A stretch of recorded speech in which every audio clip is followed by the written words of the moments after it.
Hello everyone, welcome back to my channel. So आज के इस लेक्चर में हम लोग करने वाले हैं क्रिटिसिज्म और लिमिटेशन ऑफ वॉल्टर्स मॉडल। देखो, मैंने आपको स्टार्टिंग में बताया था कोई भी जो थ्योरी होती है, हर एक थ्योरी के अपने कुछ अजम्पशंस होते हैं, कुछ क्रिटिकल पॉइंट्स होते हैं। हर एक थ्योरी के कोई सी भी थ्योरी आप उठा लो, किसी भी से भी रिलेटेड, जरूरी नहीं है डिविडेंड पॉलिसी की बात कर रही हूँ मैं।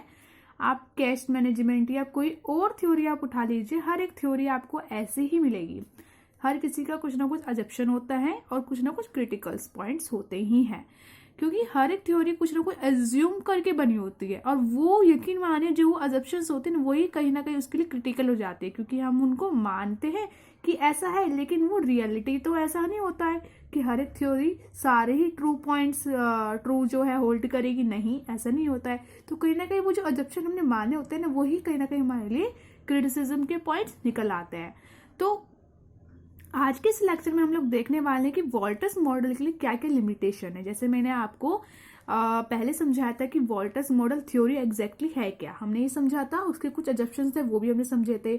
आज हम करने वाले हैं इसके क्रिटिकल पॉइंट, जो भी क्रिटिकल पॉइंट से लिमिटेशन है, इसके क्रिटिसिज्म है, वो हम आज सारे करेंगे। ठीक है, तो देखो आपने देखा है हर एक थ्योरी का अपना कुछ अजप्शन है, अपने क्रिटिकल पॉइंट्स है। तो ये फिर थ्योरी है किस लिए? देखो, मैंने आपको वैसे भी समझाया था, कोई भी थ्योरी जो होती है वो ये नहीं होता कि हर बार ही एप्लीकेबल होगी या हर कोई उसे एप्लीकेबल करता है या वो हर एक सिनेरियो में सही बैठती है, ऐसा नहीं होता। जैसे आप अपने घर में पूछोगे कि आप कैश मैनेजमेंट करते हो, तो आपके बड़े कहेंगे हाँ जी हम करते हैं, लेकिन आप कौन सी थ्योरी लगाते हो, तो वो कहेंगे हम तो कोई थ्योरी लगाते ही नहीं है। तो कैश मैनेजमेंट ऐसे भी किया जा सकता है, बाकी आप थ्योरी अप्लाई भी कर सकते हो। तो ये बस एक तरीके का आपको सोचने का नजरिया है कि आप किस तरीके से करते हो, किसकी पॉलिसी आप अप्लाई करते हो। ये एक केवल तरीका कह सकते हो आप, है ना। कोई जबरदस्ती नहीं है कि आप थ्योरी ही अप्लाई करो, आप विदाउट थ्योरी भी कर सकते हो। और हर एक थ्योरी के अपने अजप्शंस होते हैं। अब ये क्रिटिकल जो पॉइंट्स होते हैं ये कहाँ से आता है? देखो, जो थ्योरी पर्सन लिखता है, वो जो इकोनॉमिस्ट होते हैं, वो अपनी थ्योरी के कोई क्रिटिकल पॉइंट्स थोड़ा लिखेंगे, नहीं। लेकिन जो ये थ्योरी लोग अपनाते हैं या उनको जो कमियां नजर आ रही है, वो लोग क्रिटिकल पॉइंट्स इसके देते हैं, है ना। तो अब देखते हैं हम वॉल्टर मॉडल के लिए क्या क्या क्रिटिकल पॉइंट्स है, लिमिटेशंस थी। देखो, आपके अकॉर्डिंग क्या हो सकता है, आप भी अगर ध्यान से देखो तो आप खुद समझ जाओगे कि हाँ, वॉल्टर मॉडल में जो कुछ है ऐसे पॉइंट जो कि क्रिटिकल पॉइंट्स बन सकते हैं या है वो क्रिटिकल पॉइंट्स। जैसे कि मैंने आपको पहले बताया था कि इसमें इन्होंने क्या बोल रखा था कि हम कोई भी एक्सटर्नल फाइनेंसिंग सोर्स नहीं करेंगे, मतलब सारा का सारा पैसा है तो बांटेंगे या सारा का सारा बांटेंगे, कहीं और से कोई और सोर्स नहीं लेंगे, तो यही गलत है। और जो रिटर्न है वो क्या आपका कांस्टेंट रेट से रहेगा, वही गलत है। पहली बात तो रिटर्न आपका जरूरी नहीं है आज जो हो रहा है वही रहेगा, वो कांस्टेंट नहीं हो सकता, तो इसको उन्होंने कांस्टेंट माना था, तो ये भी बात गलत है। देखो, मैं एक बार आपको लेके चलती हूँ कि वॉल्टर्स मॉडल की थ्योरी में हमने क्या पढ़ा था, क्या अजम्पशंस थे। अगर आप ध्यान दो तो इसमें हमने ये सब पढ़ा था कि यहाँ पे हमने कांस्टेंट माना था रिटर्न को भी और कॉस्ट ऑफ कैपिटल को, मतलब आर और के हमने दोनों कांस्टेंट माने थे कि उसमें कोई चेंजेस नहीं हो रहा, वो आज जैसे वैसे ही रहेंगे। इंटरनल फाइनेंसिंग ही करेंगे, कोई बाहर से सोर्स नहीं लेंगे, हमने ये भी माना था। जबकि ऐसा होता कहाँ है, होता है क्या? नहीं। तो एक्सटर्नल सोर्सेज तो करोगे भैया, फाइनेंस भी बाहर से तो लेना पड़ेगा, हमने ये एजम्पशन माना था। तो ये भी एक तरीके का क्रिटिकल पॉइंट बन जाएगा कि हमने ऐसा माना था, जो कि हमेशा ऐसा होता नहीं है। तो ये क्या है, एक लिमिटेशन हो गई। कांस्टेंट होना ये एक लिमिटेशन हो गई। दूसरी बात ये हम यहाँ पे देखेंगे, हमने ये माना था कि जो फर्म है ना उसकी बहुत ज्यादा लॉन्ग लाइफ है, मतलब परपेचुअल टाइम है। देखो, इन्फिनिट टाइम लिखा है ना, हमने ये भी माना था। तो देखा जाए तो ये सभी कहीं ना कहीं क्या हो जाएंगे, इसकी लिमिटेशन हो जाएगी। लिमिटेशन क्यों? क्योंकि ये चीजें हमेशा जैसी हमने आज एज्यूम करे कि ऐसी तो नहीं रहने वाली है। ठीक है, तो देखो क्रिटिकल पॉइंट्स में देखो, क्या यही सब है, ये कुछ और है, ये कुछ डिफरेंट है, ये हमने कुछ गलत पढ़ा है। देखो, लिमिटेशंस वाला पॉइंट पढ़ते हैं यहाँ पे। Walter model is a quite useful to show the effect of dividend policy. Walter model भी काफी अच्छा है इफेक्ट शो करने का डिविडेंड पॉलिसी का on all equity firms under different assumptions about the rate of return. Walter model अच्छा है, theory अच्छा है, जो कि हमें बताता है, अच्छा शो इफेक्ट करता है डिविडेंड पॉलिसी का सभी इक्विटी फर्म्स का। ठीक है, However, कैसे भी some of assumption does not hold true। देखो, अगर आप देखा जाए तो जो भी assumption है वो मतलब does not hold true, वो सच को होल्ड नहीं करते। जरूरी नहीं है कि जो कर रहे हैं मतलब वो ट्रू नहीं है हर एक सिनेरियो के लिए। इन जनरली ट्रू नहीं होता है। देखो, मैंने आपको बताया जनरली तो हो ही नहीं सकता। कैसे कोई कांस्टेंट रहेगा रिटर्न और आपका कॉस्ट बताओ, आप ही बताओ, हमेशा तो नहीं हो सकता ना, जनरली ट्रू नहीं है ये।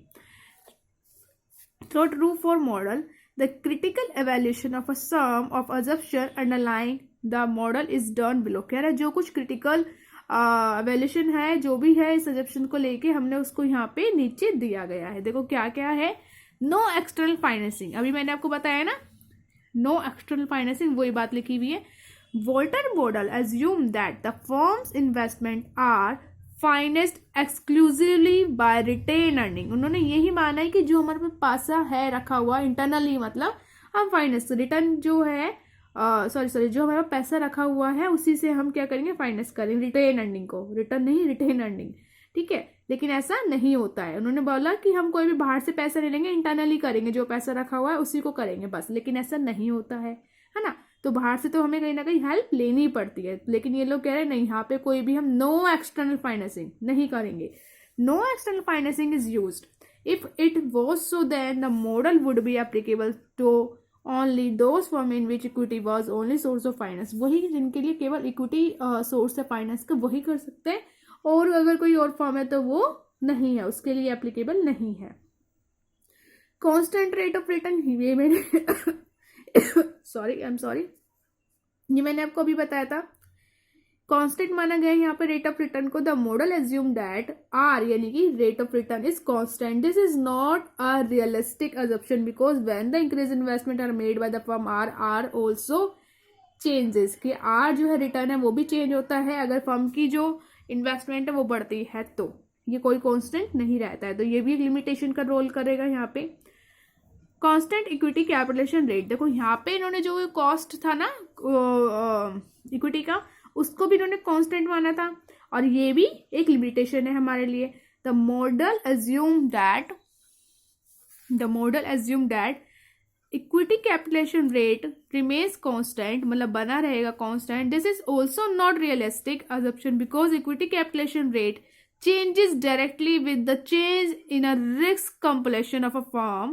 By assuming constant KE, Volter model ignores the effect of risk on the value of a firm. कितनी इंपॉर्टेंट बात यहाँ पे कही गई है कि वॉल्टर मॉडल ने अपने थ्योरी में इसको KE को जो कांस्टेंट माना है, इससे क्या हो गया है कि जो इफेक्ट है रिस्क का, फर्म की जो वैल्यू पे रिस्क का इफेक्ट है वो क्या हो गया, एक इग्नोर हो गया है. तो यही सब इसकी लिमिटेशंस हो जाएंगी.